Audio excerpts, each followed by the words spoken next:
Welcome. Here we are, another edition of Let's Talk Hiring. And we're very, very thrilled to have Tracy from Zapier with us. Some of you may know that we did a webinar just last week with select software reviews. Tracy was kind enough to be with us, and somehow we got her to come back again. And so we're thanking our lucky stars for that. So thank you, Tracy. But before we jump into a quick introduction from Tracy, would love to hear just from where you're joining us from, what part of the world. Just put that in the chat real quick. Let us know, say hi. And if you're a Spark Hire customer, add a little flame emoji for us too. That'll be fun. So let us know. But while that's happening, Tracy, I guess I'm from Charlotte, North Carolina. That's where I'm coming in from. And I am coming to you from Los Angeles, California. There we go. I am in Highland Park, Illinois. I dropped it in the chat. So we kind of cover coast to coast here. We got all the time, all at one time zone. So, well, as we do that, Tracy, it would be great to just, just for the benefit of the group, just a quick overview of, your role at Zapier, how long you've been there, and actually preceding that a little bit, like what brought you to that point. I think the career arc is always really interesting. Oh, gosh. So I actually started my career as a kindergarten teacher in Brooklyn through a program called Teach for America. And I had not at all imagined that I would be in a classroom in education, but I was deeply, deeply invested in education in this country and then fell in love with teaching. And so teaching, I always say, I think jump-started my interest and passion in talent. Teaching is so much like talent, right? It is cultivating incredible talent. It's nurturing it. It's identifying it. It's ensuring that talent can have the right environment to thrive. The same is true in kindergarten as it is in working with people and organizations. And so started my career as a teacher, felt so deeply about the mission. I actually joined as a recruiter for Teach for America out here in Southern California. And then I was with Teach for America on staff for over 13 years. Eventually, I was the SVP of recruitment, leading all of our national recruitment efforts and responsible for the largest and most diverse teacher pipeline in the country, which we're really proud of. And our mission was to ensure that all children had access to an excellent education. From there, I actually joined Zapier, and I've been at Zapier for just over 3 years, and I'm the global head of talent. So I lead functions of, I like to say, anything with talent in the title. So talent acquisition, talent intelligence, employer talent branding, diversity partnerships, all of our internal mobility strategies and pathways. And what's very cool is some of our big overall talent initiatives at Zapier. Zapier is, by the way, the most connected orchestration platform. And we just focus on helping people and companies use AI and automation in really practical and human-centered ways to make this technology accessible for everyone. So that's what I'm doing now. And I always see the connection between my work at Teach for America and Zapier as really ensuring that everyone has access to either the opportunities that they need in their lives, whether it's an excellent education or access to this really life-changing, game-changing technology. So good. And what, I've heard that background before, and I'm always just so the connection, and while it first seems so crazy going from teaching to, high tech recruiting, but that level of empathy that I'm sure that you were able to develop, like especially in a program like Teach for America, that is very service forward, right? And about the students and what they need and how they can be successful. And as you pointed out, the environment, taking that same level of empathy to a corporate talent environment, I'm sure, which is the perfect foundation for what we're going to get into today on candidate experience. So absolutely. Yeah. I think talent is everywhere, but opportunity is not distributed. And some of our roles as talent leaders is to ensure that we're providing opportunities for people to have access to these life-changing opportunities too. Excellent.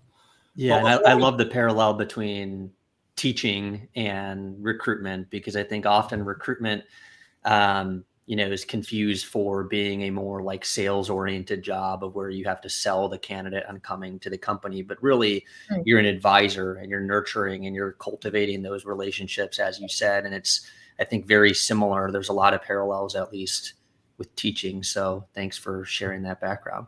Yeah.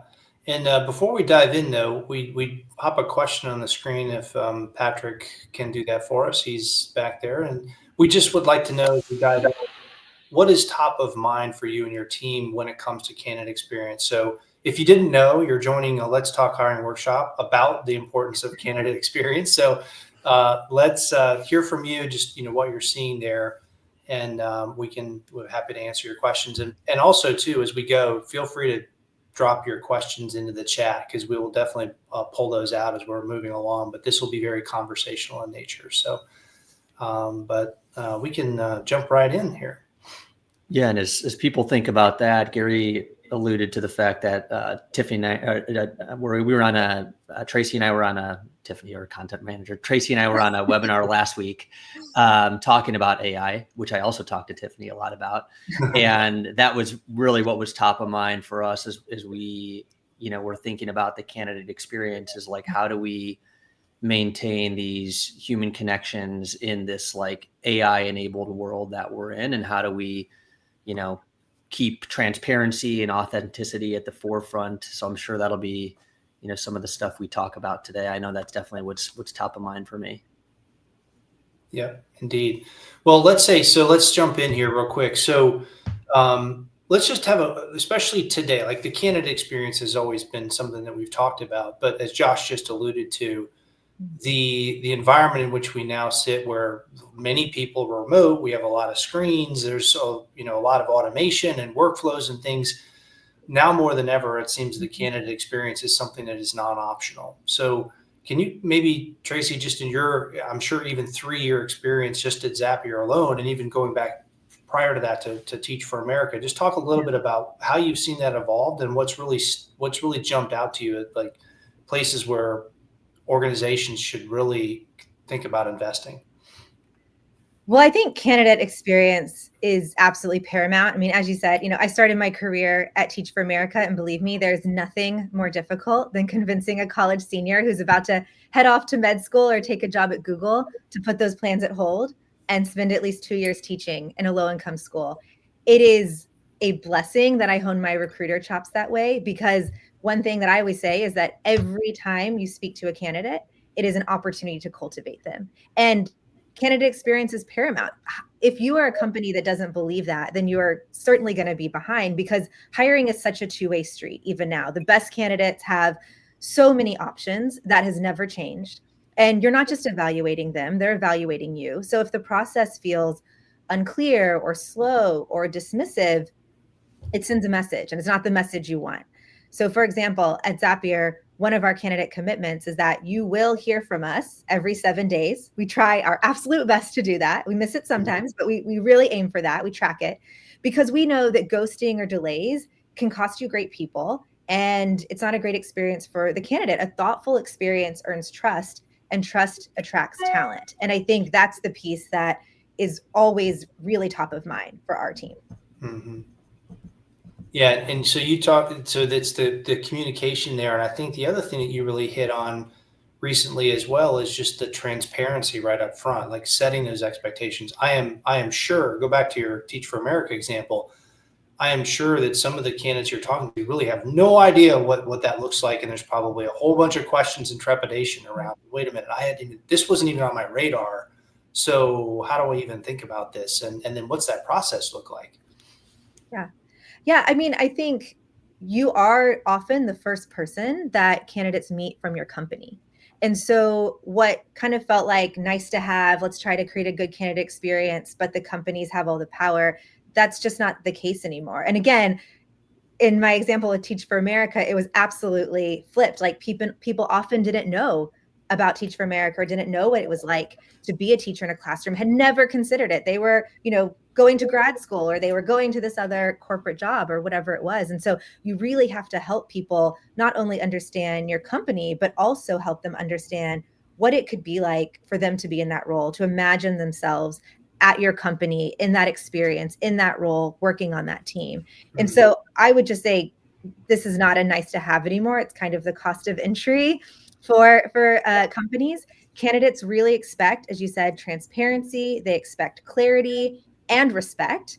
And they want to know, not only about your company, but what to expect in your process, how decisions are made, and how their time's going to be valued. So even the small things like not knowing where they stand in the process can erode that confidence. So all to say is I agree with you. They need clarity about the organization and what you're offering them, what your value proposition is, but they also need clarity about how you're going to treat them in the process, because that is a huge signal for how it's going to be when they're actually at the company too. For sure. And I think that's the thing that's often confused. People want to say it's an employer market or a candidate market, and there are certainly dynamics at play that Sure. give people those mixed messages. But the reality is it's always a candidate market. At the end of the day, if you're an employer, you have this goal of hiring somebody and getting to a good hiring outcome. The final decision lies with the candidate that you made that offer to. Like, you may think, we're the employer, we're going to be eventually employing this person, we're going to be paying them, we're getting tons of applicants, we have all the power. But just remember that the decision at the end of this process sits with the candidate, and all of the candidates that you engage with throughout the process might be future candidates for the organization as well, or you may interact with in a recruiting role down the line at a different organization. So candidates don't just remember the employing organization, but they also remember the people on the recruiting team that they interacted with, as they go to other opportunities, as you did, right? From Teach for America to Zapier down the line. But I think that's an important thing, is like, people like to talk about this candidate or employer market. And I just think it's always a candidate led market, and everything you should be doing should be aligned with, of course, what do we need to get to as an outcome as the company, but also what's best for the candidate. How do I best advise them and nurture them through this process so they can make the best decision at the end of the day, so we mutually get to a good fit at the end of this process? Right. And I think, to your point, is even if it is a quote company driven market, you should still treat it as if it's a candidate driven market, because to your point, for all the reasons you said, it really is. I mean, there's a lot of nuance, but sometimes I like to say we're in a candidate conscious market. So even in a more conscious or cautious hiring climate, candidates are asking sharper questions. What's the culture really like? How will I be supported? How did you treat candidates during the last downturn? And how did you treat employees during your last RIF? Like, that is why candidate experience really matters, because any piece of this process either builds or breaks trust.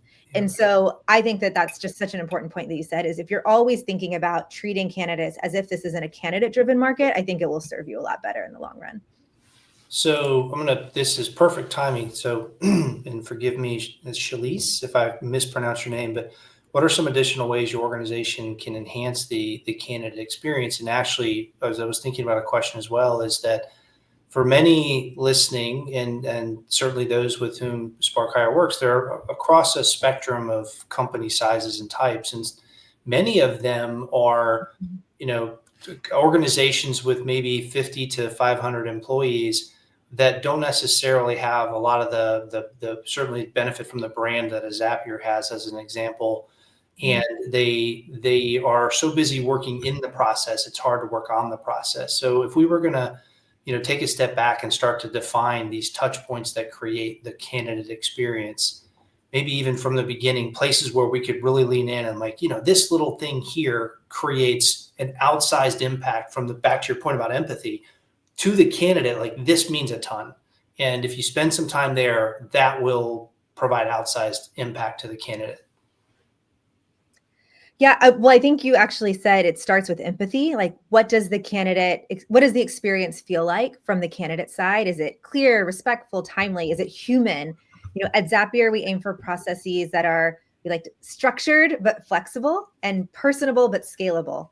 And we ask ourselves, would we feel good going through this process? Would this be a process that attracts top talent? And to be honest, sometimes we step back and the answer is nope, this process would not attract top talent. We are putting people through many hoops, and they won't want to do that. And so we have to work with our hiring managers to adjust. But I think that question anchors everything from the emails we send to the assessments we use. But just to get really concrete, and because I think it's such a great question, is I think your candidate experience, gosh, it's hard to think of anything that isn't a part of the candidate experience. So without going too broad, I'm always thinking about the candidate journey and how they come into your process. So what does your website say? What does your career pages say? What are your LinkedIn or Glassdoor or, fill in the blank job board say about your company? How are you showcasing not only what you want to tell candidates, but what your employees are actually saying about your company, because there has to be a balance of, I want to say this, but this is the reality. I think of that as the difference between like employer brand and candidate brand. So I think there's a whole bunch of things you can do up front. Then I think in the process, a big one for us is building for transparency. So when a recruiter first meets with a candidate, explain who is involved, explain the whole process up front, who's going to be involved, what is each step for. So if you have, like we do, many steps in your process, why is each step important? I have some recruiters who at the bottom of every email, they actually, keep in the bottom of every email, here's the process for this role and here's where you are in it. Just as a reminder for any email they send, they're just reminding people like, yep, you're in step 4, but this is a 7-step process. And then throughout that, I think we give feedback wherever we can. So even if someone doesn't move forward, we want them to understand why. We want our experience to be learning for them. So we really try to, throughout the way, build in these personal touch points, whether it's ongoing cultivation or feedback for candidates, whether they're moving forward or not, that actually just bring that human personal touch. And then throughout the process also, we're really thinking about how do you make sure that the interviews are structured, interviewers show up on time, interviewers are giving candidates a chance to ask questions. We use BrightHire as a platform to record all of our video transcripts. And one of the things I really like about BrightHire is, as a talent leader, I can actually track like how many of my interviews started on time, what was the talk ratio, were there any high-risk questions that were asked? So those are things that I can then dig into that we can use to coach interviewers, because sometimes your recruiting team, or a lot of time, your recruiting team doesn't have control over the whole process. A lot of your candidate experience and your brand comes out in the skills assessment or that job fit interview with the hiring manager. And so you have to pay attention to those details as well.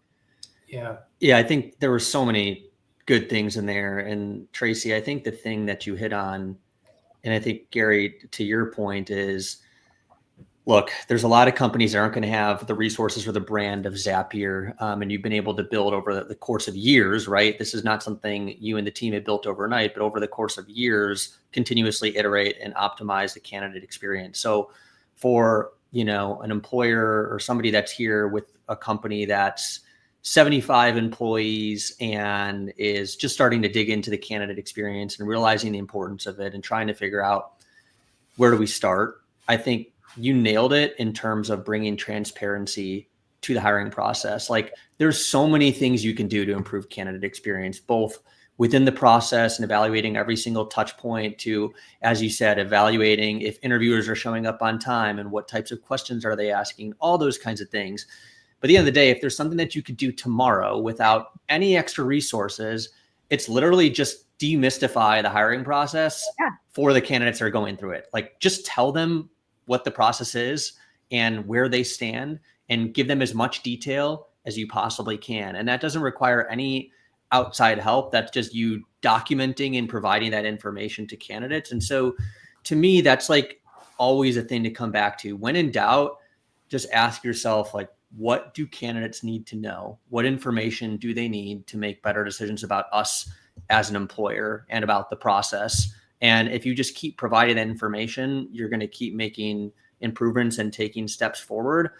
And that alone is going to get you like way better than the baseline of employers that are out there that, aren't providing all of that information and transparency. So I think, Tracy, to your point, that's where it starts. And then over time, as you and your team have done, you can start to implement all these other ways to improve the candidate experience. But if the hiring process is still a black box to candidates and they don't know what to expect, everything else you do and all the work you do on the process or everything else you do downstream, it really doesn't matter as much, because there's still a lack of clarity for candidates as they go through your process.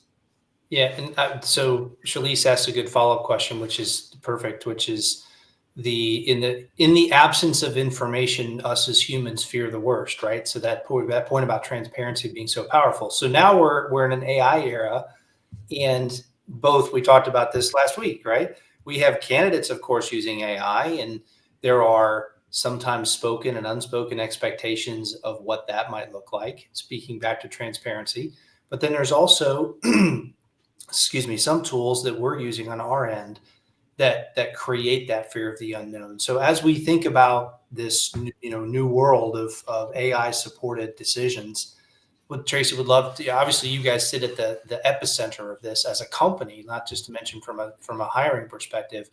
How have you, if you think back to how you started to introduce some of these tools and workflows into your process, like from a candidate experience perspective, what were some of the things that you were thinking through to make sure that you had that transparency? And then, Right. Josh, I want to kick it over to you because obviously we have at Spark Hire a perspective on that as well. Right. It's such a good question because I honestly think we at Zapier and we in the industry can do a lot more to help candidates understand how we utilize AI and for what purposes. And I think that if we did a better job of that, and again, I'm giving feedback to myself because we need to do this as well. If we do a better job of that, we'll actually help candidates understand like who is still at the center of the decision making. At Zapier, we really believe you can delegate you can delegate the task, but you can't delegate the accountability. And so at Zapier, we use Zapier, of course, to automate things like interview reminders, scheduling follow-ups, sending welcome emails. We use it across the board, but the key is thoughtful automation and thoughtful AI enablement, freeing up time so recruiters and hiring managers can focus on those higher touch moments. And I think if you explain that to candidates and say, this is where I'm going to be in the loop. And also you might get some, automated reminders about your interview and some automated prep things. I think that candidates think that's okay because the reality is all of these tools are meant to help us focus on those higher touch moments. A really good example of this, for example, on my team is candidate feedback. I think that candidate feedback is drastically underutilized as a candidate experience lever. So many candidates are grateful for any bit of feedback they can understand of why they didn't move forward in the process because they want to get better for the next process. So we really take that seriously. And as long as certain parts of the process, we give, as much feedback as we can. It used to take my recruiters a very long amount of time, like at least, 30 minutes or so per candidate to read through all the scorecards again, create a summary of the feedback, put it in an email and share that. And using an AI assisted tool, we're able to summarize more quickly the data that we have from the interviews. Recruiters check it and be like, yep, that was the feedback. And we send it off in an email. So we're able to actually personalize more and give a better candidate experience by using the tools versus if we didn't have them, recruiters just don't have time to go that in depth. They'd probably give very high level, vague things. And so I think, again, to this point around transparency, it's helpful for candidates to understand why and how we use it.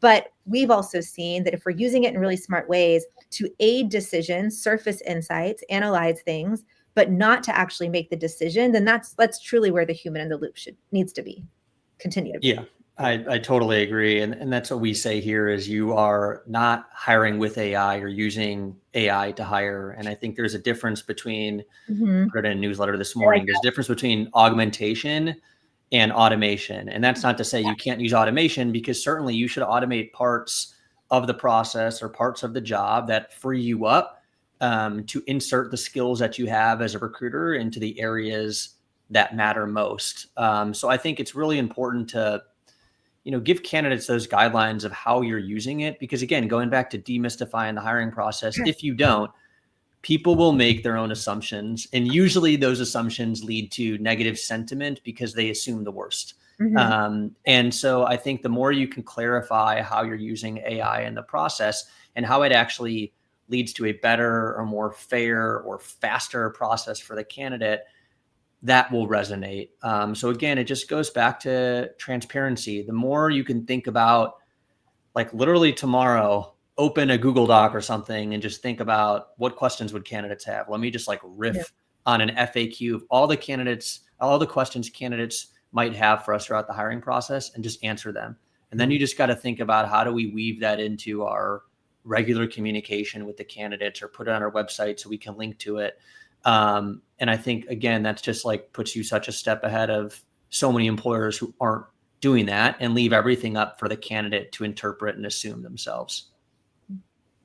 Exactly. And with that in mind, Tracy, so go back, 3 years ago, which is crazy to think that like AI was just this hypothetical, theoretical example out in like the nuclear physics world, and suddenly, boom, it hits the scene and it's everywhere. But go back from the beginning, and as you stepped into that, like what were the areas through the process as you evaluated at Zapier that you saw an opportunity to like step in? Maybe at certain parts of the process, or maybe it was, you mentioned hiring managers and having less control over that experience. What were some areas where you stepped in? And I guess for those that are wading into that for the first time, what would you recommend? Where would you recommend they start now that you've been through it? Oh gosh. Well, I think it starts with really understanding and auditing your whole process, and then figuring out which are the pieces of friction that would feel not great for a candidate. Hmm. And so one of the things that I saw at Zapier when I stepped in is, at the time I came in 2022, I mean, again, 2022, we were still doing huge hiring volume, growing really rapidly, as many tech companies were before the downturn. And what I really saw is that we were putting so much trust in our hiring managers and in our interviewers, as we should, but we had so many new interviewers just jumping in because we had so much hiring to do. And so that was a big piece that I wanted to focus on right away, is how can we kind of pull back and look at how our interviewers are doing, what sort of training might they need, how can we train them on unconscious bias and creating an inclusive candidate experience. So just little things like that are saying, this is going to help the whole, because if I can train all of our interviewers or hiring managers on how to run a good process, then we'll have a bit of more of a scalable model when we need all of those interviewers to jump in at the last minute. So that was one. I think the other thing is creating SLAs, both for service level agreements, both for you and the hiring team. How quickly are you going to give feedback? How quickly do you need to turn in your scorecards? What can we expect from each side, from recruiting and from hiring? So that was one that I feel like we had to shore up really quickly, as well as us focus on what's our commitment to candidates. So we have things, like I mentioned before, a 7-day commitment to candidates because we don't want to ghost them. We have commitments to feedback. We have commitments to transparency throughout the process, right? So those are some of the things where we sort of philosophically got aligned first. Mm-hmm. And then we started to introduce, how can we make these processes more consistent? And how can I, as a talent leader, also get more insight into what our recruiters are saying and doing and where they need to level up? And that's honestly where we implemented a video recording tool and transcript tool like BrightHire. But even if you're just listening to Zoom recordings, I think you can do that and really support your candidates. Because again, it's not about the shiny things and the like marketing that you put in front of candidates. It's really about the human experience they have with the humans that are doing the hiring process. It's really about the connection that they're having with your company. Like, yes, you can have better looking materials and you can give more clarity on your website, but it is so much about the experience that people have one-on-one too. That's such a good point. And Josh has heard me say this ad nauseum, that all frustration is the result of unmet expectations. Yeah. So if you don't set expectations, like they are being set, like expectations are being set, whether you set them or not. And so that whole idea around SLA, both internally as well as what are we going to commit to the candidate, that's such a great, seemingly obvious, foundation with which to start. But so many people overlook that because we all assume we're on the same page until you ask other people in the process and you realize you have different perspectives.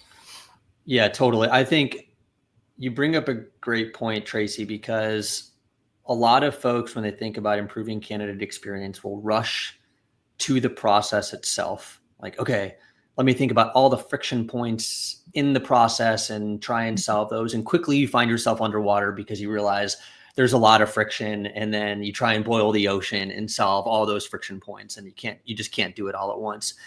And you really can't do it if you don't have alignment with the rest of the organization about what you're actually trying to accomplish by doing that. So I think it sounds like the approach that you guys took was more about starting from the beginning of like, what do we believe the process should be as a company? What are the principles? What are the guiding principles that we believe in? What are the pillars of the hiring process? What is the information that candidates need? We need to align on that internally as a company. Then we need to figure out, how do we message that externally to the world? And that's putting it on our website and in our job descriptions and in our emails where we're laying out the process. And then we think about, how do we actually live that out through our process? And those are the SLAs that are aligned with the commitments that we've made to candidates and all the things that you do in the process. So I think that's a lesson for everybody is, it's very easy to jump to the process. And there probably are some low-hanging fruit, easy Sure. wins there within the process.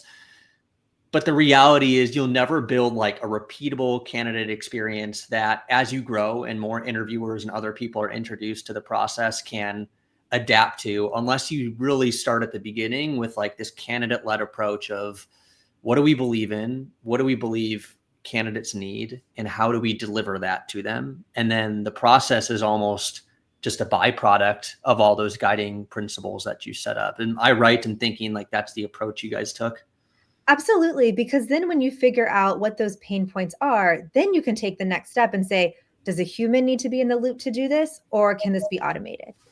For example, if you think it's important that candidates need more prep before an interview so that they can put their best foot forward, because that is what would help a candidate be set up to thrive in your interview process, then great, you've identified that you want to add a step where you're connecting with the candidate about prep.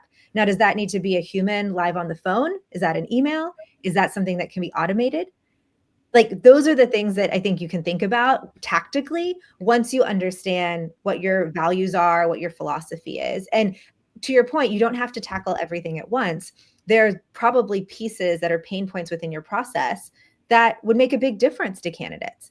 Just sending that thoughtful note before an interview or sending some feedback, right? So again, we're not boiling the ocean, but finding those pain points and then saying, okay, now based off of that, what are the different tactics I could do to ensure that not only is that easy for recruiters, but it's seamless for candidates? And could that be automated? Could that be AI enabled? Yep. Yeah, great point. I think that's where people fall into the trap of like AI for AI's sake when you just immediately rush Yeah. to address this one friction point in the process versus thinking about things from a big picture and what are you trying to actually accomplish and what outcomes are you actually focused on. Yeah. So I love that. We did have a question in the chat from Denise Anthony. And Denise, thank you for joining. It's great to see you here. And she asked, how do you evaluate candidates for AI knowledge? And I know this deviates slightly maybe from what we had planned to talk about next, but I want to jump into it because one, I think Zapier has an unbelievable story related to this, but two, it does relate to the candidate experience because I think the way that you guys have approached it as a company is exactly what we're talking about right now in terms of transparency and putting that information out into the world and making sure candidates know what your expectations are in the hiring process for AI fluency and how you are actually evaluating that. And I've seen posts from you, I think your chief people officer, maybe your CEO, like multiple people from Yeah. Zapier, not just you, putting that out into the world, which I think is, again, back to the point of getting everybody aligned on the principles of hiring. You guys have done a great job at that at Zapier. So I know it's a big question. How do you evaluate candidates for AI knowledge? But you guys are an AI company. Yeah. So maybe just like from the top, like a little bit of a rundown of what you guys are doing right now with regards to that. Right. Okay. So you might have to cut me off, Josh or Gary, because I talk about this for hours. This has been my whole life for the past few months. So yes, so Zapier is an AI orchestration platform. We dog food our own product. And so it is so important for us that we are moving in the direction as a company, not just with our product, but as a company, of being more AI first, AI forward in everything that we do, because that's down the line only going to benefit our product and how we provide value for our customers. So as a company, we decided that's important. And so backtracking from that, we needed to figure out how are we then in the hiring process ensuring that we are vetting for this ability to, contribute in the way that we need as an AI first company. And so we said that back in May, we said 100% of our hires need to beat a minimum bar of AI fluency. Now, what does that mean? How would we define AI fluency? We define it in 3 ways, 3 pillars that we look at: mindset, strategic acumen, and builder skills. And I would actually say mindset and strategic acumen are even more important because the technology is changing so quickly. Who's a great builder now on AI might not be the best builder in 6 months. And if you've never used AI before, you could be an expert in 6 months. It's like, that's how rapidly it's moving. So we look at those things: mindset, strategic acumen, and builder skills. And we evaluate that in the process in multiple ways. We start at the application process. We do it in the recruiter screen, in the skills assessment, regardless of the role. So we even have a skills assessment that is for non-technical roles, your tax accountants, your recruiters. And then we also evaluate it in the executive interview. And that rubric is everything from capable, like, or unacceptable. You're resistant to AI. You've used it to, write poems for your kids, but you don't use it for that. Anything else? Capable is our minimum expectation, which is basically you use AI in really intentional ways for a purposeful outcome and ROI. In your work, in your personal life, you can say, I use it to do this, and this is what time it saves me, and this is how it makes me more productive. Adoptive is the next level, which gets more into, I use AI more regularly within my work to ensure my own personal productivity or the productivity of my team. And then transformative, which is the highest level, which is rare for candidates at this stage, is I use AI, I'm AI first, I use AI to do everything. I approach every problem from an AI first mindset, and I've transformed my workflow in different ways. So that's kind of like that's like, believe it or not, that's the short version. But tying that back to the candidate experience is we said this minimum expectation. We put it out there publicly and said that on our blogs. We have it on our career pages or within our candidate communication. From the very moment that candidates apply, they get an email back saying, AI fluency is really important to us. And here's some tools that you can use to beef up your own AI fluency, including tools from Zapier, but also Anthropic's AI fluency course. Like, we want to ensure that if we're going to raise the expectation, we also need to raise the level of support we're giving candidates. And that's where I think it ties back to the candidate experience, is being transparent about what the expectations are, and also being really clear about how we're going to help you meet them. So that bar is really accessible for everyone. Even if you're starting the process from zero, we believe that throughout the process, you can actually gain a lot of traction on how you understand AI and your AI fluency. And because we believe, again, that talent is everywhere, but opportunity is not equally distributed, we want to make sure we're doing our part to set every candidate up for success, regardless of what sort of AI usage they've had in the future. So that piece is really important to us. And that's how you sort of raise all boats. Yeah. And what's seemingly so simple is so powerful, again, is that AI fluency is important, but you actually define what AI fluency means. And not just that you're the names for it, but that exhibits itself in this manner. Mm-hmm. Because part of the question I was going to go to as well is then how do you take that down so that level of consistency and excuse me, transparency is also, to your point, the hiring managers are increasingly taking on more and more of a hiring responsibility just because of the nature of the roles and leanness of TA teams and the like. And so how do we ensure that it's through that we're all speaking the same language? Like, we all have the same definitions of what good looks like, instead of it being in the eyes of the beholder, right? And I think that just jumped out to me as being really powerful. Well, Gary, I'm going to let you in on a little secret. Where we put the AI fluency assessment in the process was so intentional, because I knew that I could calibrate my recruiters much more quickly than I could calibrate the rest of the organization. So we calibrated with recruiters. That's why we screen for AI fluency in the recruiter screen. And it was also easier to calibrate our executive team to be all on the same page. And that's why we also assess for AI fluency at the end with our executive interview.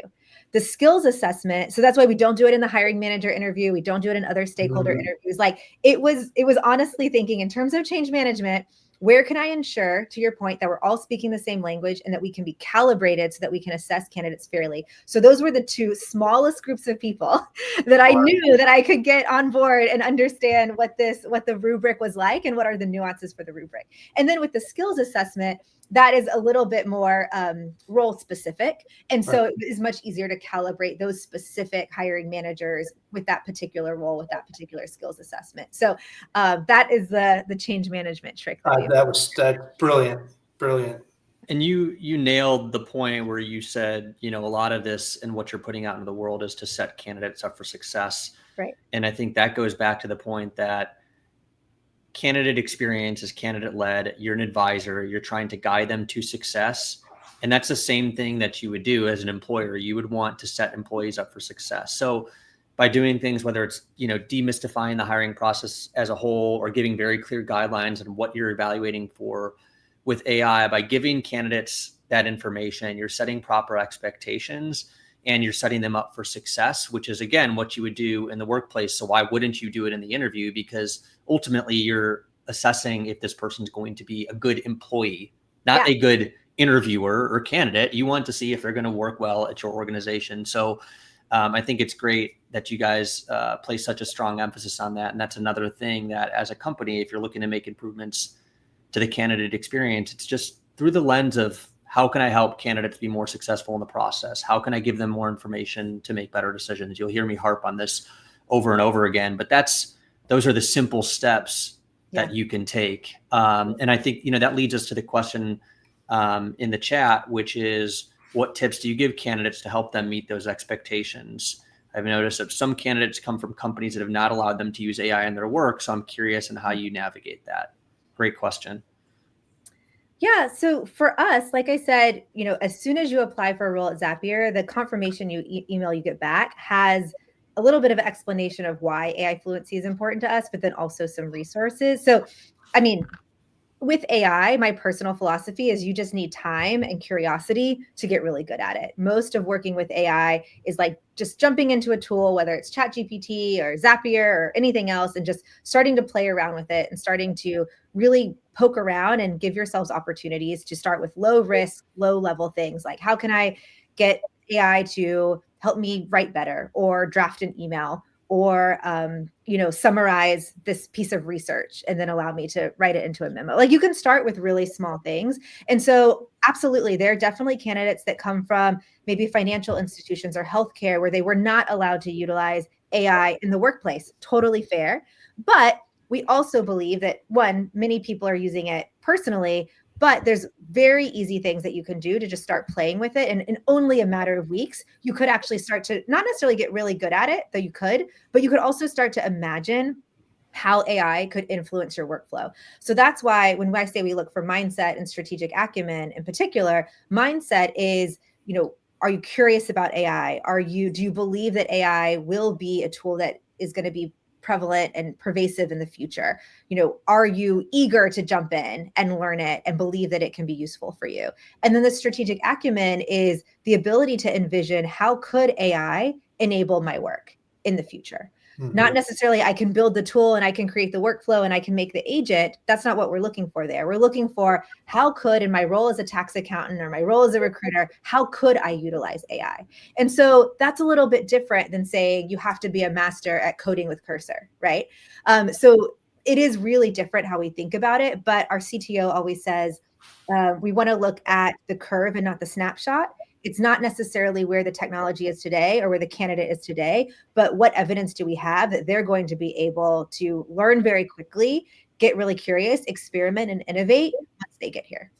So it almost sounds like it's more like the behavioral competencies related to how a candidate views AI versus the hard skills. Of course, skills are factored in, but you've got a skills assessment as well to see if they have the skills for the role. But as you mentioned, their first two factors in some ways are more important than the builder skills, which is the last factor, because behavioral competencies are really what puts somebody on that curve. Because the skills, as you said, if you've got somebody that has great skills, but they don't align with the behavioral competencies where you don't feel confident they're going to improve on those skills over time, very quickly they're passed up by somebody that is demonstrating they are motivated to learn those skills and learn them quickly. And in a matter of months, with how fast everything is moving, that person is actually further along than the person that had the hard skills at the starting line. So that's a really interesting approach.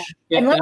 Go ahead. Sorry, Tracy, go ahead. I was going to say, and just to very quickly tie candidate experience and supportive candidates to quality of hire, which is another topic I'm passionate about, is like what you said, Josh. If you have a candidate who has never used AI, you give them some very clear resources at the beginning of the process. You tell them what they're going to be assessed on. They very quickly learn how to utilize AI in a way that they can pass the skills test and the interview. Then you've also gained insight from a quality of hire perspective of that is an incredible learning curve. That is incredible curiosity and hustle to learn. Wow, like that is a trait within our organization that causes someone to be really successful here at Zapier. So there's also candidate support and candidate experience can also give you more insight if you're very clear and transparent from the beginning, that could also help you understand how this candidate would do at your organization. And so we take that piece really seriously as well. Yeah, in a way, it's your own version of a behavioral test, right? And I think what to me was so we're talking about it in the context of AI, but going back over the arc of my career and looking at other situations where, and you know this from your teaching days from a student population perspective, is that there are people who start at different places and have different level of expectations and exposure to things, and so in many ways, in organizations, like, well, we just expect you to get it. Like, you should know what you need to do to prepare for an interview or what have you. But by making it transparent in terms of like, look, this is what we think good looks like in terms of AI fluency. And oh, by the way, here are some resources you can have. At that point, again, it's still up to the candidate to take the ball and run with it. But it's there and it's available to them. And that's what you get to observe and see. And then you get the opportunity for somebody who could be a real rock star employee for you, who may not have previously had the opportunity or showed up ready to pass the AI fluency test, now has that opportunity where otherwise you would have missed out on them. Back to your point, quality of hire. So, but that goes beyond AI, right? We think about any specialized knowledge or how we work as an organization or anything like that. Just being transparent about, look, this is important to us. This is how we think about it. And here's some things that you can do to better prepare, and then watch what they do with it. That to me was the aha moment here. Yeah. Nailed it. Yeah. So we haven't had a lot of time to talk about, and I know, we're going to be up on time here in like 10 or so minutes. Let's talk about process though, right? So we've talked about guiding principles. We've talked about AI. I want to jump into a little bit of process where we get a little tactical. Okay. As you think about end to end, starting with the application, all the way through offer. Maybe we'll get there in this conversation. Maybe we won't. But as you think about the process, you mentioned previously looking for friction points within the process to focus on to improve the candidate experience. Somebody's looking at their own hiring process after this webinar. Where should they start? Is there specific data they should look at? What should they do if they don't have the data? Somebody's just starting with the blank page. How do they figure out where the bottlenecks are to improve the candidate experience?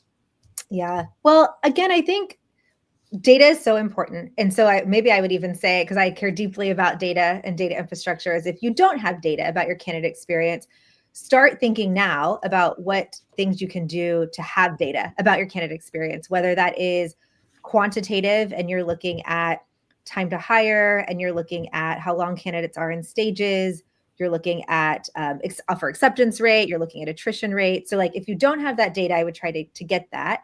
And then I also think you can look at qualitative feedback as well. What are your candidates telling you? What are they saying on maybe in Glassdoor, wherever it is that you can get qualitative candidate feedback. So I almost want to say start there. But then after that, if you're going to start from the beginning, like with the application process, clarity is key, like a very well-written job description. Now you can utilize AI to create job descriptions that are even better than you could probably, at least better than I could write myself, that are aligned with your company and all of that. So very clear job descriptions with real expectations, not wish lists. That helps candidates self-select. And then in our application, we actually are resume optional right now. We don't require a resume, though I would say 90% of people do submit them. But we ask really practical, role relevant questions in our applications, which signals, we try to help it signal what we actually care about. So we really want people to be thoughtful about the application questions that they do. And we do at this point, have a human reviewing every application to be looking at that. Very nice. And with the application questions, how have you determined like what's the appropriate amount of information to ask for at that time? I want to say each of our applications probably have like 5 or 6 questions that are directly related to the role that we want people to be in. Honestly, I'm a fan of making applications a little bit more friction. I think it's very easy to hit the easy apply button and then you just like blast out hundreds of applications everywhere. It's very easy for candidates to take their resume and your job description and make it an absolute perfect match. And so I think at this point, especially because we are dealing with such high volume and in some cases like evidence of candidate fraud, creating a little bit more friction at the beginning of the process isn't necessarily a bad thing. And again, it's about explaining to the candidates why. And I mean, friction in this case is not friction for the candidates necessarily, but friction so you're raising the barrier to apply and making sure that like people who are applying are people who are serious candidates. Yeah. And I think friction there is really just transparency, right? Yeah. You're setting the bar. And I think too often people will think about candidate experience and their first thing is remove friction, make it easier to apply, make it easier to do this, shorten the application, all those things. Yeah. But, and maybe in some cases that's warranted, but in other cases, the bad candidate experience is the one where the candidate gets to a recruiter screen and there's like complete misalignment on the job and what the expectations are and the hiring process and all these things. And it's not only a waste of the recruiter's time, but it's a waste of the candidate's time, which is really the negative candidate experience. So you add these things up front because you not only have to qualify the candidate to make sure it's, an investment that's worthwhile to continue the hiring process, but you also have to like qualify their interest in the role. I think that's a challenge as well right now is so many people are applying. You not only have to see if they're a fit, but you have to see, are they actually interested in the position? And in some ways it's questions you need to ask, but in other ways it's also information you need to give because the candidate needs to also be able to make that decision if they're interested in the position before they apply. So you kind of have to tackle it from both sides. Yeah. It's going back to that question is this a process that top talent would want to apply for? And I would argue that top talent and the people that you want a rigorous process. So when I say like, look for the pain points and eliminate friction in the process for the candidate experience, I don't mean make it easy for anybody anywhere with any level of experience to apply. You want to ensure that you're tackling the friction points for people who you actually want in your company. So a rigorous process to me is not in conflict with eliminating friction. I think you need a rigorous process to ensure that you're talking to and you're spending time with the most serious candidates and that top talent and the people who really want to be at your organization too. Yeah, I think you described that so well. There are many companies that don't have the advantage of a Zapier brand that often take the perspective of we have to unlock, remove all friction everywhere, to Josh's point, so that we can get candidates. But if the net result of that is that because of that easy apply process, you end up with delayed, you're not getting back to candidates, quickly enough. You don't have a transparent process, all of those things. And like you actually have negatively impacted everybody that's applying, including the really good ones that you're after. And so it's easy to fall into that trap of, well, we're going to scare away our best candidates if we have them do something. But to your point, like if they are indeed engaged and they take pride in their craft and, are looking for places where they can do that, like they're going to be willing to work because they see that rigor, like they see that discipline, they see the transparency of what that looks like. So I think that's a really good call out for even organizations that are much smaller than Zapier that don't have the luxury of the Zapier brand as well. And Tracy, you mentioned the philosophy of every candidate has to hear from you every 7 days. Yeah.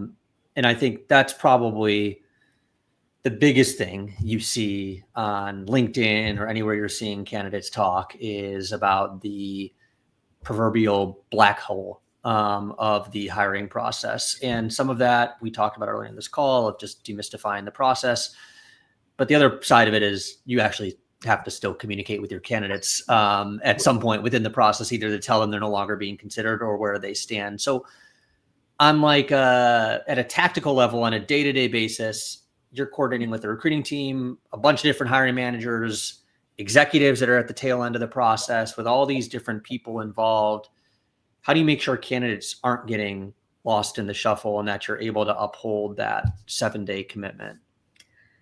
I mean, I feel like the technology, like whatever ATS you have, or even whatever system you have, like there is a way that you can ensure that you are responding to people. Like I don't know if I have really too high expectations, but I don't see any reason why you should ever ghost a candidate. You should always let them know where they stand, even if you only tell them at the end, hey, they didn't make it. There is absolutely no reason to not respond because it's so easy to do so. This is where automation can really come into play. So with our 7-day commitment, that doesn't mean that we have necessarily an update if a candidate's moving forward or not every 7 days. We hope that we do. We aim for that. But like to your point, sometimes decisions take longer. Sometimes we have to slow down a process. But we can at least say, hey, I don't have an update for you yet, but we're hoping to get one for you soon. Or I don't have an update for you yet. The hiring manager's out of office. Whatever. You can actually automate that message, or you can copy and paste that message if you want to do it really manually and send it to all of your candidates. You can do a mail, like an old school mail merge, right? I was doing this at Teach for America in like 2009. So I know you can do a mail merge that just said, hey, everybody, we don't have a decision for you yet. There's so many things that you can do to scale your processes to keep candidates engaged and to ensure that they know where they stand. I don't know. I just don't think there's any appropriate rationale for having candidates go in a black hole. I think it's not how you treat people. If it matters to you as a company, you just need to make it happen, right? And so if it's the most basic thing, like you said, bulk emailing everybody that is still not a decision part of your process to tell them, hey, I have a no update. Stay tuned. We'll be in touch soon. That's one way to do it. Somebody I talked to a while back, and this always stuck with me, but they built into their recruiting team's process. They called it, I think it was turn down Tuesdays and follow up Fridays. So it was like, we go through all the candidates, and if we haven't sent them, if the ones that are not moving forward, we have to send them some message to let them know. So that way, at the end of Tuesday, everybody that's not moving forward is cleared out. We've sent them a message, we've communicated. And follow up Fridays is, we either have an update or we don't, but we're sending something every Friday if we haven't communicated with that person earlier in the week. And so it's just these simple practices you just have to build in. If it matters to you, you just have to build it in to your workflow. Yeah, 100%. All right. I know we're coming up on time. Yes. We do have one question in here. Patrick, maybe you can throw it up on the screen. Take a second to read it here. Oh, yeah, that's a good one, Lulu. It is a good question.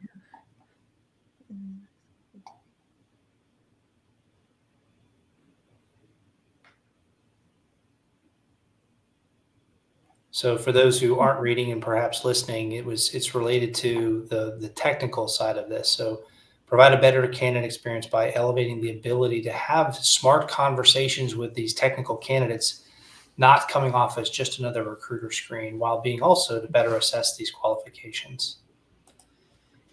So I think there's two different ways you could think about this. So if you're meeting with highly technical candidates, let's say for an AI engineering role or a machine learning role, just like any other skill you would need to understand that is important for that role, I think the recruiter has to know the ins and outs of that. And how you do that is you talk to the hiring managers and you talk to the team about what are the things that I should look for. So that's not a brilliant, mind-blowing answer. I think it's just if you were looking for a particular skill for any technical role, you have to understand as a recruiter what it is to look for, what that skill is, how does that work in practice, to be a thoughtful recruiter and ask the right question. So I don't think AI technical skills is that different. Now, that's on the technical roles. If you're talking about generally, how can you up-level your TA team to be able to better understand AI fluency, to assess it, like how I talked about mindset, strategic acumen, et cetera, generally across the board, then I think that's about getting really clear, again, what you mean by AI fluency for your company, defining that with the business, coming up with the rubric, and then training your TA team on that. I mean, we have an L&D team, and I'm sure you have enablement on your team as well, where you can actually just run your team through a lot of practice and calibration. Here's the things that you look for. Here's clues. Our rubric that was created by someone on my ops team says, okay, here's what the criteria is, but here's the clues that you look for. Look for answers like this. Don't look for answers like that. And so again, it's not a rocket science answer. I don't have anything more brilliant, but it's really just thinking about AI fluency as any other skill that you're trying to assess in the process. How do you assess communication? How do you assess collaboration in your process, right? Yep. You have to really understand what that looks like in the role, what it means in your company. And I think AI fluency isn't that different. I don't know, Josh, do you have a better idea? No, I mean, look, I know we're up on time. That was a great answer. We're up on time. I think that answer and just the entire webinar, everybody could see why Tracy and her team are crushing it so much. There's so much insight. We could spend hours and hours trying to extract all the knowledge you have out of you. But this was so awesome. I learned so much. Every single time I talk to you, I feel like I walk away with more TA knowledge and more ideas. And we're just so blessed to be able to connect with you this week as we had you on a webinar last week. So I just can't thank you enough for your time. Yes. Of course. Thanks for inviting me. This was great. Thank you, Tracy. It was wonderful. All right, we'll stick around for a minute, but for everybody out there in the audience, we really appreciate you taking time out of your day, and stay tuned. We'll get you the AI snippets. Why not? For the highlights, we'll get them out to you here shortly, but I really appreciate your time. Thanks everybody. Have a great day.